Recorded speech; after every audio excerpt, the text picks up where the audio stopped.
여러분 안녕하세요. S클래스 영어 강사 강정헌입니다. 저번 영상에 이어서 이번에 이제 고등영어 핵심 비법을 들고 왔는데요. 이번 영상의 시리즈들의 가장 큰 핵심이 무엇이냐라고 하면은 지난 시간에도 말씀드렸듯이 고등영어에 저희 집중하도록 하겠습니다. 이 영상 마찬가지 여러분들이 고등학교에 들어가서 제일 먼저 보게 될 모의고사에 대한 이야기를 좀 해보고 싶어서 이제 이렇게 들고 왔는데요. 이 고등영어라고 하는 것에서 이제 80% 이상의 중요도를 차지한다고 볼 수 있겠습니다. 이 모의고사 중에서도 이제 핵심 유형에 해당하는 킬러 문항을 저희 이제 풀이를 좀 시작해 볼 텐데요. 이 킬러 문항 같은 경우에는 이제 1, 2등급을 결정짓는다 해도 과언이 아닐 정도로 중요도를 갖고 있고 그만한 또 난이도 또한 가지고 있다고 볼 수 있겠습니다. 모의고사 같은 경우에 다른 과목과 다르게 영어는 절대평가를 지금 실시하고 있죠. 그래서 유형별 대비가 굉장히 중요합니다. 그렇게 이제 저희가 킬러 문항의 유형 하나하나를 파헤치는 시간 한번 가져보도록 하겠고요. 어, 가장 공통적인 이 고등영어에서의 킬러 문항의 특징이 무엇이냐라고 한다면은 독해가 가장 필수적으로 작용한다라는 것입니다. 다른 문제 같은 경우에는 그냥 단순한 정보 파악이라든지 아니면은 듣기 같은 경우에는 그냥 단순한 스크립트를 이제 얼마나 잘 직청직해를 할 수 있느냐 뭐 이런 걸 묻는 경우도 있지만 어, 저희가 이제 독해에서의 킬러 문항 같은 경우에는 반드시 글의 흐름을 파악할 수 있어야 합니다. 이제 문제로 들어가서 제가 직접 문제를 보면서 좀 설명을 드리도록 할게요. 여러분이 가장 먼저 모의고사에서 마주치게 될 킬러 문항입니다. 29번입니다. 어법 문항이고요. 요거는 이제 강사에 따라서 킬러 문항으로 이제 분류를 하는 강사가 있고 하지 않는 강사가 있습니다. 이유는 간단합니다. 어법 문제다 보니까 독해 필요 없이 어법으로 풀리는 경우가 절반 이상 존재합니다. 50% 이상이 그냥 이 문법이 들어있는 이 지금 보이시면 선택지가 있죠? 이 선택지가 들어있는 문장을 읽고 나서도 충분히 풀린다라는 겁니다. 그렇지만 가끔 간혹 가다가 한 20, 30%의 확률로 어, 독해가 필요한 경우가 존재합니다. 그래서 이제 들고 왔고요. 29번 같은 경우에는 어법입니다. 밑에 핵심 포인트 한번 같이 보실게요. 출제자의 의도 파악, 그리고 무엇을 봐야 하는가라고 적혀 있습니다. 대부분의 어법 문제 같은 경우에는 가장 먼저 학생들이 제일 먼저 이제 겪는 어려움은 무엇이냐면은 여기에 지금 왜 밑줄이 그어져 있는지를 모르는 겁니다. 예를 들어 보겠습니다. 지금 1번 주목해 주세요. 1번에 지금 대시라고 지금 밑줄이 그어져 있죠. 그럼 이 대에 대해서 학생들이 출제자의 의도를 전혀 파악하지 못합니다.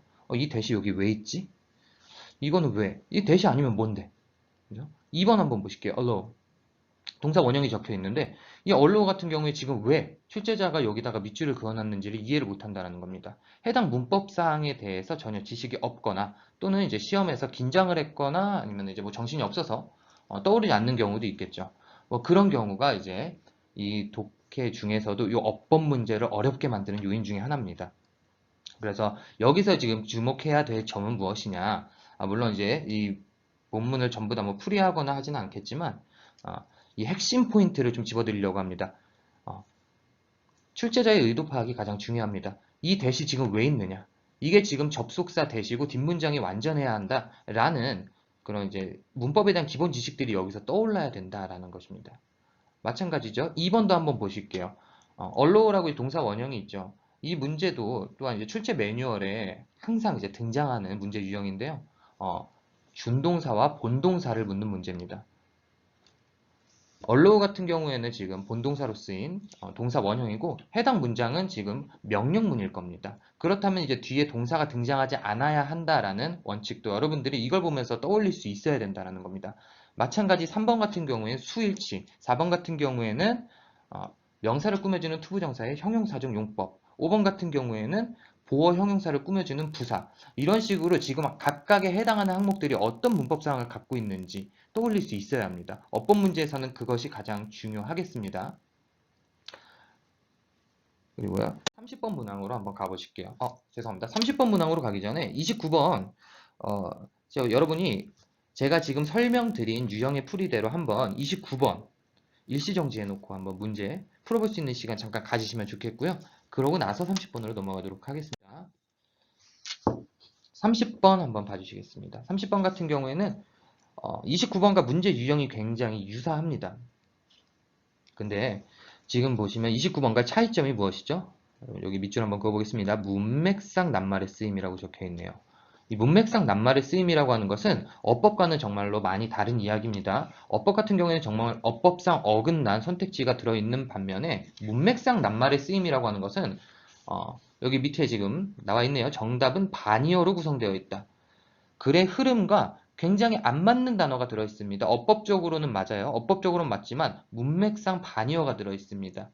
지금 보시면은 여러분 풀어보신 분들도 있을 거고 안 풀어보신 분들도 계시겠지만 자, 이 3번 한번 보실게요. 이 3번이 지금 여기선 정답입니다. 그러면 이거의 정답 원래에 들어있었어야 할 단어는 무엇이겠습니까? 당연히 decrease, 감소하다라는 단어가 여기 들어있어야 된다는 겁니다.